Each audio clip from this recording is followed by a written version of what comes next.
When it comes to issues around pet health, questions don't get more controversial than around diet and what you should feed your pets.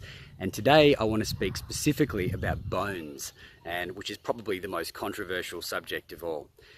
I'm going to run quickly through the pros and cons of feeding bones to your pets and then give my take on whether you should or not. All right, so what are the pros? Why do people argue that you should feed bones to your cat or your dog? There's a few reasons. The first one is that it's a natural behaviour. People argue, well, dogs and cats in the wild, they would be chewing on carcasses, they'd be chewing on bones, right? It's a natural thing for them to do, and therefore it's healthy. The second reason is for dental health. Dental health is such a common problem among even from an early age these days. We see so many dogs and cats that have severe dental disease even by 6 or 7 years old. So keeping those teeth clean is a really important thing. And there's no doubt that bones can help with that. I've seen thousands of pets in my practice that eat bones and don't eat bones, and there's no question in my mind that chewing on bones does help keep the teeth clean. Now, do they need it from a nutritional perspective?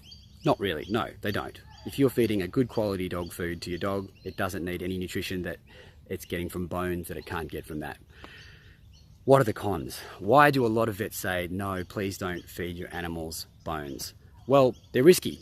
Feeding bones is risky. It may be the case that they eat them in the wild, but we don't know how many cats and dogs living in the wild die of perforated stomachs, right? It's perfectly possible that some of them die well before their time because of the risks associated with eating bones. So those are perforated gut.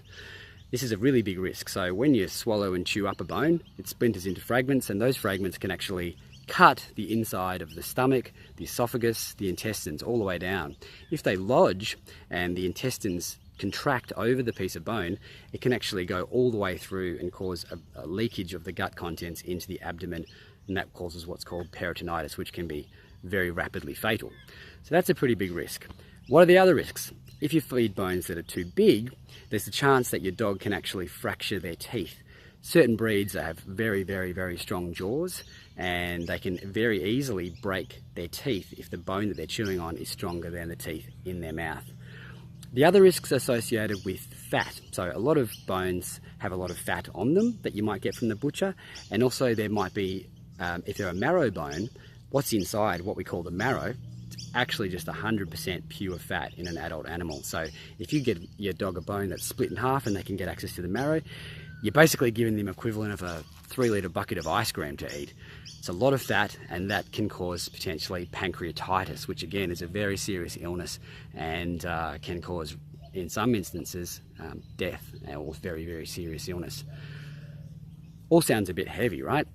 Well, it is, and that's why most vets won't recommend feeding bones. The last thing to say is that bones must, if they are going to be fed raw, and raw meat, of course, has a risk of bacterial contamination as well. So that's another risk to add to the list.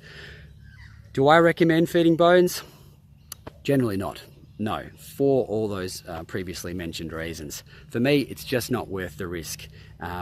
If you are going to feed bones, again, there's a little bit of divergence of opinion on this amongst the veterinary community, but my opinion is that you should feed what I call the Goldilocks bone. Not too little, not too big, just right. If the bone's too small, like for example, if you're feeding a largish dog chicken necks, you might find that they swallow it and it can cause an obstruction, get stuck in their esophagus if it's big enough for them to swallow, but small enough for them to swallow, but not so small that they can easily pass it through. That's a risk with small bones. If the bones are too big, then the risk is fracturing their teeth, okay?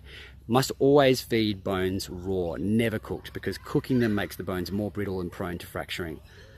I don't recommend it, but if you are going to do it, please follow those guidelines. In terms of dental care, there's so many other options that you can go for. Dental diets, dental chews, which are designed specifically for cleaning the teeth and are safe. And the best of all is brushing your cat or your dog's teeth, if you can manage it. One last thing I wanted to add, guys, if you are feeding bones, please make sure that you remove any excessive fat on them for the reasons listed before. If you're giving a split marrow bone, so with the marrow in it, that the dog or cat can get access to, I recommend scooping most, if not all of it out, because it is just fat. And bear in mind also the extra calories they're getting from any bones that they have, and remove that amount of calories equivalent from their diet for that day, any day that they do get a bone. Cheers.